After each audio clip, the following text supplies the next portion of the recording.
Hey everybody, it's John. Welcome back to my channel. Today is Wednesday, and you know that means, what did you buy Wednesday? I did pick up a few things that I'm going to share with you. Then after that, we'll take a quick look at how the pickup, the GMC pickup is coming along. So I'm just going to move you, and let's take a gander. Okay, the first thing I'm going to show you is clamps. I bought a bunch of clamps. I'll show you what I had. I have bought these from, I think it's Hobby Clinic. And, they're okay. So these slide up like that, and then you have a little thing you push up to apply pressure so it doesn't move. It works pretty good on larger parts, but I don't get a lot of use out of them because, the smaller parts and stuff, they're not really easy to use. You can do it, but I'd rather have a clamp. This is more of a hassle. So I had two of them.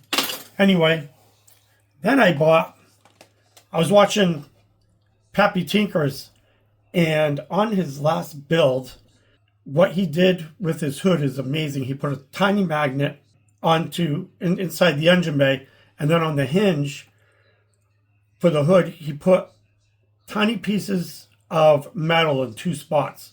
So one spot kept it shut, and then the next spot kept it open without having to use a toothpick or whittle down a piece of sprue, which is what I usually do. So I ordered all these tiny magnets. It was like $6. And I'm sure these magnets are going to last me a long time. There's a lot of magnets in it. So going to be using this on the pickup truck. So there's that. Then I also bought a scribing tool. Hold on, I'm going to show you something.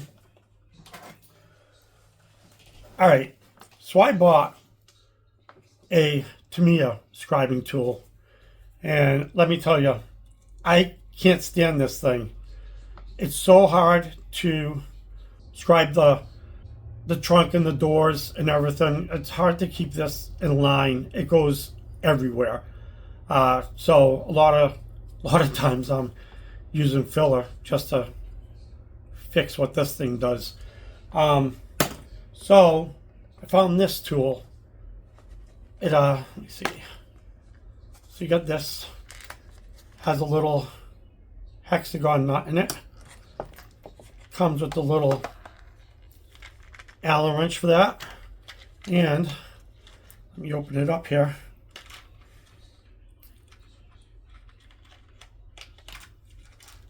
And it comes with all different size scribing tools. So you got, whoops. Let me see if I can get that one out. So you got a nice small thin one here. And then as you move up the line, obviously they get bigger and heavier. So I've used it once so far. I really like it.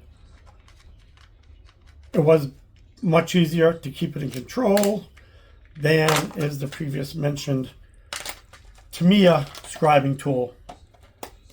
So there's that. And so I've never used the foil. I forget exactly what it's called. I've never used the foil to do the trim. I've always just penned it or used a paintbrush. And I was walking through the craft section. Now I didn't find this in the model section.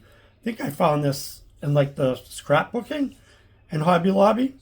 So it's metal leaf, but it works the same way. From what I've seen and heard from you guys, it works the same way. And it was only $3.50. I've looked online at the other foil stuff, and it's a lot more than 350, and I believe this has a lot more in it. So I'm going to try my hand at this.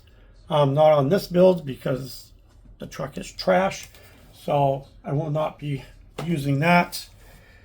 And then one more thing is I've been looking for this guy here, 66 Mustang.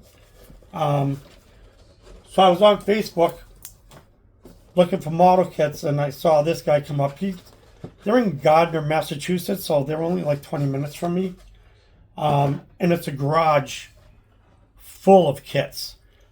I couldn't even see them all because there was a bunch of stuff in the way, but they said on Saturdays they take a few things out so you can get in and look at a lot more kits. They also will mail a kit to you if you see something that you like, or you give them a call.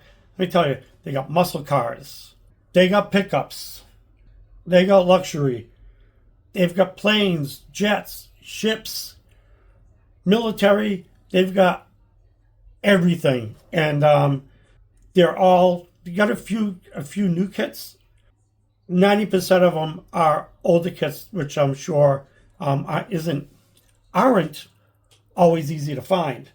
So I looked, this doesn't have a date on it, but I did go on to ScaleMates and I put in the last stock number here, and this kit is from 1977. Was the last time, this was the last print on this. They did print another one, but it was a larger scale. So yeah, I mean, it's molded in green. This is my first molded in green. Of course, it's not going to be green, but yeah, I mean, it was an open box, but still bagged. Everything's in here, and what I was amazed at is, we'll find out when we take them out, is that doesn't look too bad. Doesn't work too. I'm not going to be using these at all, but yeah, they look pretty good. They're not real. I mean, it got a little yellow, but they're not real yellow. So yeah, it's an Ertl / AMT. Back in the good old days when they made things in Dyersville, Iowa. Yeah, so I got plans for this. This is going to be my next build. This I'm going to be building for my son. He doesn't know unless he watches this video, then he'll know.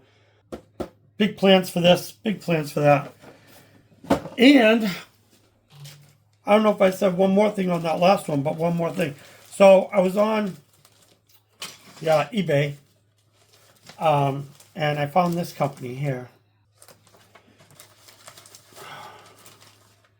Manny has a few demos on how to do live flame on a kit. So I was looking for the templates, and I found these. They're all smaller templates. I was expecting to get one, but we got two, we got three, and we got four. All of them, as you can see, they're all different. But yeah, so it's just Wraith Spray Works. They've got, all kinds of templates. I got to get 25% off because I bought some. Unless somebody steals the code that I just showed you. I'm gonna trust you, to be honest. So yeah, templates, mini templates, all kinds of stuff. So definitely things that are sized that you can put them, that you can use them on your kits. Now let's take a look at the pickup. So it had,